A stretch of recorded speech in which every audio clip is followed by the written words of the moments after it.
नमस्कार विद्यार्थी मित्र हो.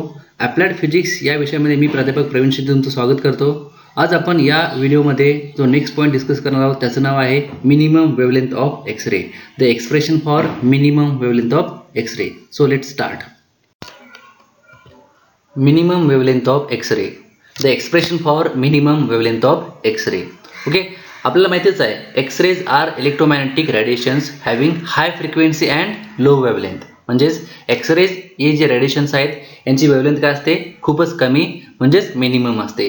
मग त्या वेवलेंथचा जो काय फॉर्म्युला आहे तो फॉर्म्युला काय येतो ते आपण आता बघायचं आहे.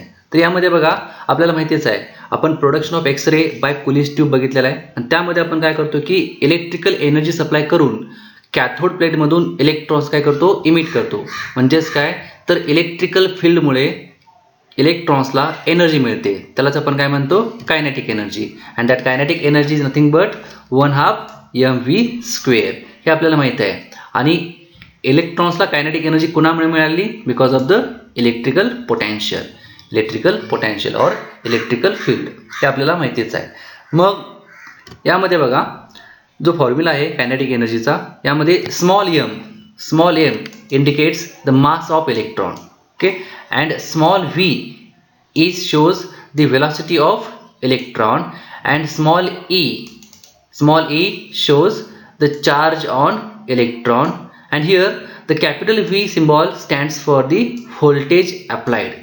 जितकं जास्त व्होल्टेज अप्लाय कराल तितका इलेक्ट्रॉन काय होईल, जास्त स्पीडनी मूव्ह होईल. ओके, म्हणजे त्याची कायनेटिक एनर्जी काय असणार आहे, मॅक्झिमम असणार आहे. हा फॉर्म्युला असणार आहे, याला आपण इक्वेशन नंबर 1 म्हणूया. ओके, त्याच्यानंतर Similarly, energy possessed by the incident electron is. आता आपल्याला माहिती आहे की इलेक्ट्रॉन्स जे काही इन्सिडेंट होत आहेत त्या एनोड प्लेटवरती, ओके, तर त्या इलेक्ट्रॉनची एनर्जी किती असणार आहे हे आपल्याला इन जनरल माहितीच आहे. फोटॉन एनर्जी जी काय असणार आहे is equal to h mu max. हा फॉर्म्युला एनर्जीचा आहे बाळांनो. Energy of photon is equal to h mu max, where h is Planck constant and mu is the frequency of incident light. Okay, आता इथे frequency आपण काय म्हणायचं आहे, हाय, कारण आपण लाईट कोणती घेतोय, X ray. X rays means high frequency low wavelength radiations, म्हणजे इथे आपण काय म्हणायचं आहे, फ्रिक्वेन्सी मॅक्सिमम. हा एक फॉर्म्युला आहे. आता या फॉर्म्युला मी काय म्हणतो, म्हणजे energy possessed by the incident electron, हा फॉर्म्युला. आता याच्यामध्येच बघा हा जो फॉर्म्युला मी पुढे एक्सटेंड करतो, h Planck constant as it is आहे. The frequency means what, frequency means c upon lambda. फ्रिक्वेन्सीचा फॉर्म्युला काय आहे, c अपॉन लॅम्बडा. ती इथे पुट केला आपण, c upon lambda means what, frequency. हा फॉर्म्युला असणार आहे जो की आपण इथे पुट केलेला आहे. आणि इक्वेशनला आपण काय म्हणतो, इक्वेशन नंबर 2. आता इक्वेशन 1 आणि 2 जर तुम्ही कम्पेअर केला तर इक्वेशन नंबर 1 मध्ये काय एनर्जीचा फॉर्म्युला आहे ev, म्हणजे इलेक्ट्रॉनची एनर्जी किती असणार आहे ev. आणि इक्वेशन नंबर 2 मध्ये पण एनर्जीचा फॉर्म्युला आहे बघा इलेक्ट्रॉनचा. तर इलेक्ट्रॉनचा फॉर्म्युला काय असणार आहे hc upon lambda minimum. Okay, म्हणजे इक्वेशन 1 आणि इक्वेशन 2 वरून आपण काय करू शकतो की इथं हा एनर्जीचा फॉर्म्युला ev आहे आणि इथं हा एनर्जीचा formula hc upon lambda minimum आहे. म्हणजे इथं आपण काय म्हणू शकतो, RHS from equation 1 is equal to RHS from equation 2. त्यामुळे मी असा फॉर्म्युला लिहू शकतोय, electron volt is equal to hc upon lambda minimum. Okay, हा फॉर्म्युला आलेला आहे. समजतंय, electron volt is equal to hc upon lambda minimum. हा फॉर्म्युला कसा आला, फ्रॉम इक्वेशन 1 अँड इक्वेशन 2. आता याच्या पुढचं काय करतोय आपण, तर हा जो काय लॅम्बडा मिनिमम आहे तो मी लेफ्ट साईडला घेणार आहे आणि हा इलेक्ट्रॉन व्होल्ट जो आहे ना तो मी राईट साईडला घेणार आहे. मग हा इलेक्ट्रॉन व्होल्ट जे आहे ते मी राईट साईडला घेतल्यानंतर ती काय होईल, डिनॉमिनेटरला येईल आणि लॅम्बडा मिनिमम हा न्यूमरेटरला जाईल. सो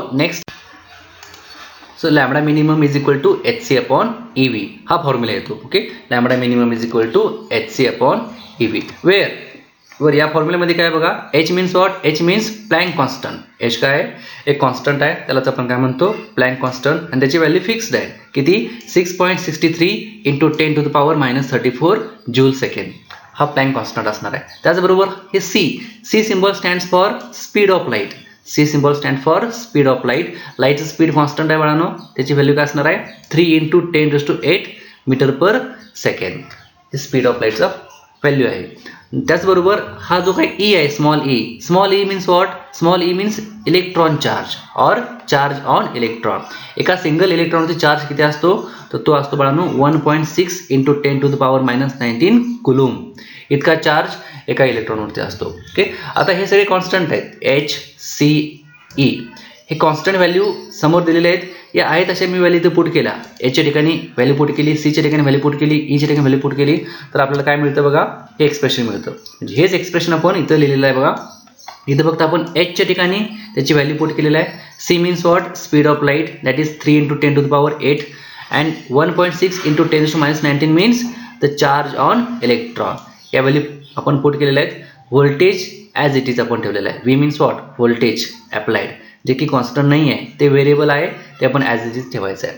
मग यामध्ये आपण जर काय सायंटिफिक कॅल्क्युलेटरचा यूज करून हे कॅल्क्युलेशन जर आपण केलो, 6.63 × 10⁻34 × 3 × 10⁸ अपॉन 1.6 × 10⁻19 यांचं कॅल्क्युलेशन काय येणार आहे बाळांनो, तर येणार आहे त्याचा आन्सर 12400 गुणिले 10⁻10 अपॉन व्ही. ओके, इथं व्ही ॲज इट इज आहे तसंच आहे, फक्त याचं कॅल्क्युलेशन जर आपण केलो तर आपल्याला काय मिळतं, 12400 × 10⁻−10 इतकी व्हॅल्यू मिळते.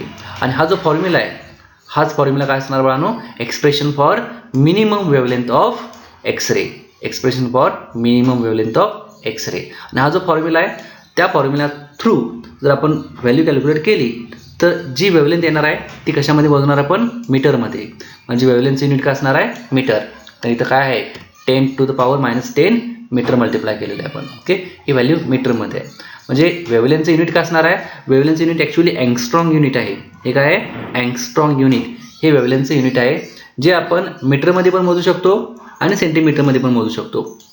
जर का आपण एक अँगस्ट्रॉंग युनिट म्हटलं तर एक अँगस्ट्रॉंग युनिट म्हणजेच 10⁻−10 मीटर असणार आहे किंवा 10⁻−8 सेंटीमीटर असणार आहे. ओके, इथं मल्टिप्लाय काय केलेलं आपण, 10⁻−10 मल्टिप्लाय केलेलं याचा अर्थ ही व्हॅल्यू काय असणार आहे, मीटरमध्ये असणार आहे. ओके, फक्त इथं जर का 12400 भागिले व्ही असेल तर ही लॅम्बडा मिनिममची व्हॅल्यू कशामध्ये असणार आहे, अँगस्ट्रॉंगमध्ये असणार आहे. इथं जर आपण 12400 गुणिले 10⁻8 जर केला, -8 जर इथं आपण पॉवर घेतला तर काय होईल, ही मिनिमम व्हॅल्यू वेव्हलेंथची काय असणार आहे, इन सेंटीमीटर असणार आहे. समजतंय. आता 10⁻10 आहे म्हणजेच in meter. Okay, this is the expression for minimum wavelength of X ray. Okay, next point is the properties of X ray. Properties of X-ray. The first property of X-ray is X-rays are electromagnetic radiations. X-rays are electromagnetic radiations. Okay. Next property is the wavelength of X-ray is minimum. Wavelength of X-ray is minimum, or we can say the wavelength of X-ray is very low. त्याची range काय असणार आहे, तर range दिलेली आहे बघा इथं 0.1 angstrom unit to 10 angstrom unit. इतक्या स्मॉल वेव्हलेंथची ही एक्सरेज असतात. Okay, X rays. मग जर का एक्सरेची वेव्हलेंथ जर काय मिनिमम असेल तर त्याची फ्रिक्वेन्सी काय असणार आहे, maximum. So next property is the frequency of x ray is maximum. Okay, आणि त्या एक्सरेची फ्रिक्वेन्सीची रेंज जी आहे ती रेंज काय असणार आहे बघा, 3 × 10⁻16 हर्ट्ज टू 3 × 10⁻19 हर्ट्ज. इतक्या मॅक्झिमम रेंजची फ्रिक्वेन्सी ही कोणाची असणार आहे, एक्सरेची असणार आहे. Okay, means what, X rays are electromagnetic radiations having low wavelength and high frequency. Okay, the next property is X-rays travels with speed of light.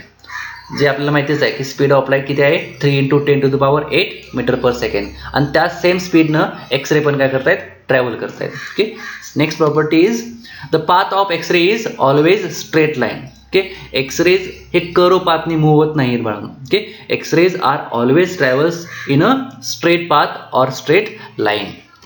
Next, the X-ray possesses high penetrating power. एक्सरेची frequency खूप जास्त असल्या कारणाने बाळांनो काय होतं, किती hard material जरी असेल तर त्या मटेरियलमधून एक्सरेज काय होतात, इझिली पास होतात. ओके, कारण त्याची पेनिट्रेटिंग पॉवर काय आहे, मॅक्झिमम आहे. आपल्या ह्युमन बॉडीमधून देखील एक्सरेज इझिली पास होतात. Okay, one side to another side. Means what, X rays possesses a very high penetrating power. Okay, next, the next property is X-rays have all properties of light. म्हणजे x ray जे आहेत त्याच्या properties आहेत ना त्या same आहेत as that of लाईटच्या properties. म्हणजे लाईटच्या प्रॉपर्टीज कोणकोणत्या असणार आहेत? लाईटच्या प्रॉपर्टीज असणार आहेत बाळांनो, reflection, refraction, diffraction etcetera. Okay, मग या सेम प्रॉपर्टीज ह्या एक्सरेला पण लागू होतात. Okay, so X-rays are or X-rays have all properties of light. Okay, the next point is applications of X-ray. एक्सरेचा यूज कुठे आणि कसा केला जातो हे आपण आता बघायचं आहे. यामध्ये पहिली फील्ड जी आहे ती म्हणजेच इंडस्ट्रियल अँड इंजिनिअरिंग फील्ड. आणि या फील्डमध्ये आपण एक्सरेचा यूज कशासाठी करतो हे आपण वन बाय वन बघूया. So first application is X-rays are used to detect cracks in the body parts of the motor car और एरोप्लेन एटसेट्रा. मोटर कार किंवा एरोप्लेन असेल तर याचे जे काही बॉडी पार्ट्स आहेत ते बॉडी पार्ट्स मॅन्युफॅक्चर करत असताना कंपनीमध्ये समजा त्या पार्ट्समध्ये काही क्रॅक्स आहेत, हे क्रॅक्स आयडेंटिफाय करण्याचं काम हे कोण करतं? एक्सरेज. एक्सरेज थ्रू आपण त्या बॉडी पार्ट्समध्ये क्रॅक आहेत की नाही आहेत हे आपण डिटेक्ट करू शकतो. हा एक फर्स्ट ॲप्लिकेशन आहे. Next application is they are used to detect crack defect in the tyres. Okay, व्हेकलच्या टायरमध्ये पण काही डिफेक्ट्स आहेत, काही डिसलोकेशन्स आहेत किंवा काही क्रॅक्स असतील तर ते क्रॅक्स आयडेंटिफाय करण्यासाठी आपण एक्सरेचा यूज तिथे करतो. Next application is they are used to detect defect in the tennis ball. क्रिकेटमधला जो टेनिस बॉल आहे त्या टेनिस बॉलचा शेप साईज चेंज झालेला आहे काय, त्याच्यामध्ये काही प्रॉब्लेम्स आहेत काय, त्याच्यामध्ये काही डिफेक्ट आहे का, तो डिफेक्ट डिटेक्ट करण्यासाठी किंवा आयडेंटिफाय करण्यासाठी आपण तिथे काय करतो? एक्सरेचा यूज करतो. Okay, next they are used to study a structure of material like rubber, plastic, fiber etc. म्हणजे कुठलाही मटेरियल असू दे, मे बी रबर असू दे, प्लास्टिक असू दे किंवा फायबर असू दे, त्या मटेरियलचं स्ट्रक्चर कसं आहे हा स्ट्रक्चर आयडेंटिफाय करण्याचं काम किंवा स्ट्रक्चरचा स्टडी करण्याचं काम हे आपण युजिंग एक्सरे करतो. ओके, म्हणजे एक्सरेज त्या मटेरियलवरती आपण इन्सिडेंट करतो जेणेकरून आपल्याला काय मिळते? त्या मटेरियलची मॉर्फॉलॉजी किंवा साईज अँड शेप कसा आहे हे आपण सांगू शकतो. Okay, next application is they are used for testing homogeneity of welded joints.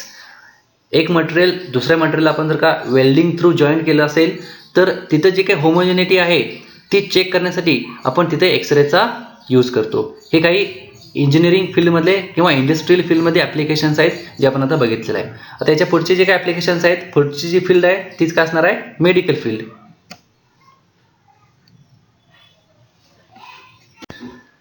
The next field is medical field. Medical फील्डमध्ये एक्सरेचा यूज कशासाठी केला जातो हे आपण वन बाय वन बघायचं आहे. यामध्ये फर्स्ट ॲप्लिकेशन आहे X-rays are used to detect fractures or dislocation of bones of interior human body. Human बॉडीच्या आतमध्ये जे काही बोन्स आहेत त्या बोन्सचं काही डिसलोकेशन झालेलं आहे का, त्याच्यामध्ये काय फ्रॅक्चर आहे काय, फ्रॅक्चर असेल तर ते किती प्रमाणामध्ये आहे याचं आपण जर का डिटेक्शन पाहिजे असेल तर आपण आपल्या बॉडीमध्ये काय करतो? एक्सरेज पास करतो. एक्सरेज थ्रू आपल्याला समजतं की आपल्या बॉडीमध्ये काही फ्रॅक्चर आहे की नाही आहे किंवा काही डिसलोकेशन झालेलं आहे की नाही आहे. ओके, हा एक फर्स्ट यूज आहे जो की मेडिकल फील्डमध्ये बऱ्यापैकी केला जातो.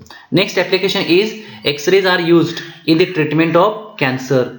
कॅन्सर पेशंटवरती ट्रीटमेंट करत असताना आपण तिथे एक्सरेचा जास्त करून यूज करतो. Next application is they are used to detect foreign matter like formation of stones in the human body. Okay, आपल्या बॉडीमध्ये जे काही स्टोन्स फॉर्म झालेले असतात ओके त्या स्टोन्सला ब्रेक करण्यासाठी आपण तिथे एक्सरेचा यूज करतो. Next application is hard X ray used in the treatment of tumours in the body.